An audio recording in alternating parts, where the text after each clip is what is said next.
So as most of us had expected after Jrue Holiday was included in that trade package for Damian Lillard that sent him to the Milwaukee Bucks and Jrue to Portland, we all knew it was only a matter of time before Holiday would be flipped to another team for the Blazers to be able to acquire more assets for the future. But I think what was surprising was seeing him being traded to the Boston Celtics. Not saying that the Celtics were not on anyone's radar as a potential destination for Holiday. They were considered to be one of the teams interested in making a push for Holiday, but I honestly didn't think they were going to be willing to trade guys like Robert Williams and draft picks to be able to acquire a player that very well could be retiring in just 2 seasons, as Holiday himself has gone on record saying that he plans to retire after his current contract expires. But here we are, the Boston Celtics have made yet another big trade this offseason by trading Robert Williams after they just recently extended him a couple offseasons ago. They also include Malcolm Brogdon as well as 2 first-round picks, one of which is actually the Warriors pick in 2024 and an unprotected pick of their own in 2029 to the Blazers in exchange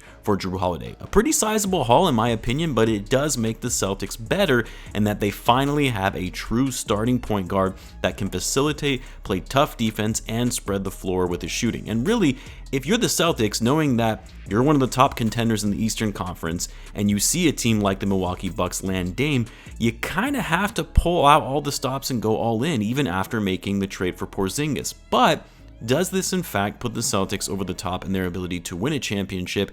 Does it actually make them better than the Milwaukee Bucks?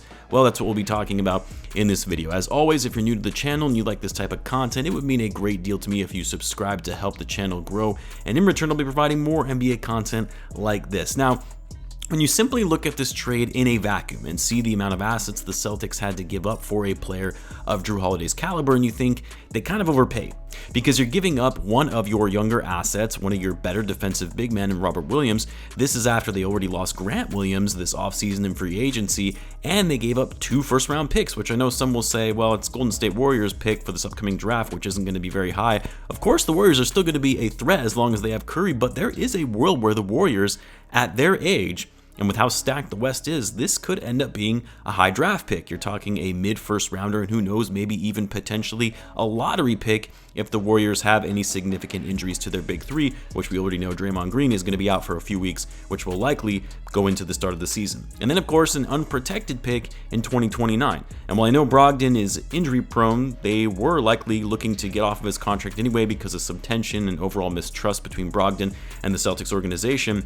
He still was the 6th man of the year this past season and was a solid player for them when healthy, being one of the most efficient 3-point shooters in the league. So yes, it's a lot to give up if you're the Celtics, and for the Blazers, this is now a sizable haul for everything they have gotten in return for Dame thus far, and it makes it well worth it for moving off of their superstar and his contract, which I'll briefly talk about in a little bit. But for the Celtics, as I mentioned, it may seem like a lot, but when you consider the fact that this team has been on the cusp of winning a championship for a while now. They went to the finals just 2 seasons ago. Last season, the Eastern Conference Finals, lost in 7 games to the Heat. They got one of the best players in the world who was in the peak of their prime and in his mid-20s in Jason Tatum. Say what you will about Jaylen Brown, he's overpaid. He is a bit overrated by Celtic fans, but he's also an all-star and one of the more elite scorers in the game of basketball.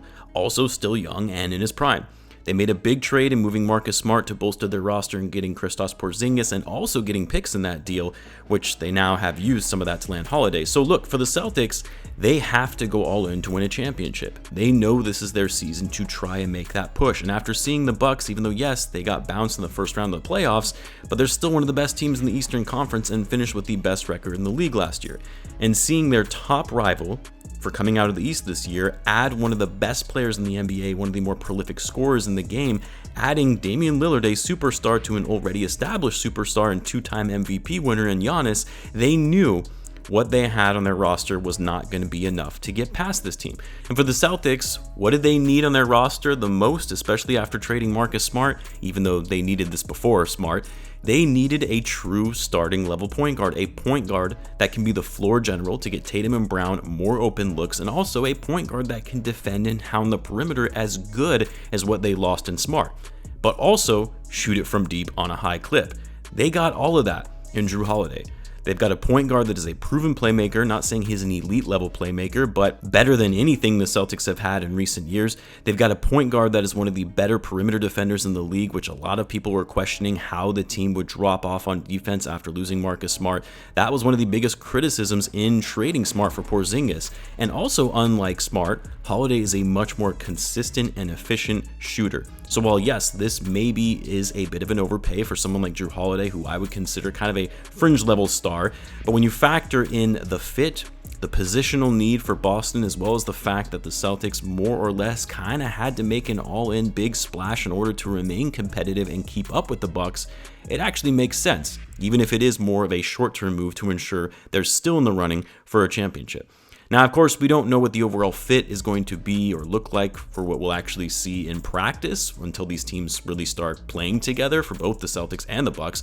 Like, will the Bucks actually struggle in terms of their overall defense after losing Holiday? Will Dame and Giannis actually work well together in sharing the ball and shot attempts? Will the Celtics coach Joe Mazzulla actually be able to keep hold of the locker room and have guys buy into his system? Is he going to be able to manage all of the egos and the talent he has on the roster? I mean, while I have my doubts, I do think at the end of the day, the Bucks and the Celtics are going to be the top teams in the East. And I do think it's going to make for one epic Eastern Conference Finals battle, especially when it's going to be kind of a revenge tour for Holiday after the Bucks, who seemed to fully commit to him, moved on from him without hesitation. Watching those teams play against each other in the regular season is going to be a lot of fun, and hopefully we get to see a playoff series between these two teams for an epic showdown. Now, does this trade actually make the Celtics better than the Milwaukee Bucks? I mean, my gut reaction is no, because the Celtics still don't have an answer for Giannis. If anything, after trading Robert Williams, you could argue they are even more depleted inside on defense, because Porzingis, while he's a decent shot blocker, he's not known for his defense and has historically gotten cooked by Giannis in head-to-head matchups. I think the Celtics overall are a deeper team than the Bucks, but in terms of having the best talent or the best players, I think most would agree that Giannis is better than any player on the Celtics, and you could argue Dame is better than anyone on the roster as well, not named Jason Tatum. So it's tough to say as to whether this trade actually gives the Celtics the edge over the Bucks. I think they'll be fairly evenly matched up between each other. A lot of it is just going to be matchups and whether the Celtics can keep Dame at bay with their strong backcourt, and whether Porzingis can elevate his game on defense back to his days when he was with the Knicks to being a better rim protector to actually play well against Giannis. I will say though, that's kind of getting lost in all this and is actually pretty hilarious, except if you're a Heat fan. The Blazers absolutely stuck it to Miami and literally trading with the Heat's biggest conference rivals and making them both exponentially better, while leaving the Heat in the dust with no major acquisitions from this offseason and still hanging on to Tyler Hero. And for the Blazers, when you consider the total haul they have now received after flipping Holiday, this is by far a much better return than what the Heat were reportedly offering the Blazers, which I believe was Tyler Hero and 3 first-round picks. Initially, I didn't think the package was that great for the Blazers when they made the trade for Dame, sending him to Milwaukee, but now DeAndre Ayton, Robert Williams, Brogdon, 3 first-round picks, 2 of which are unprotected in 2029, and 2 pick swaps.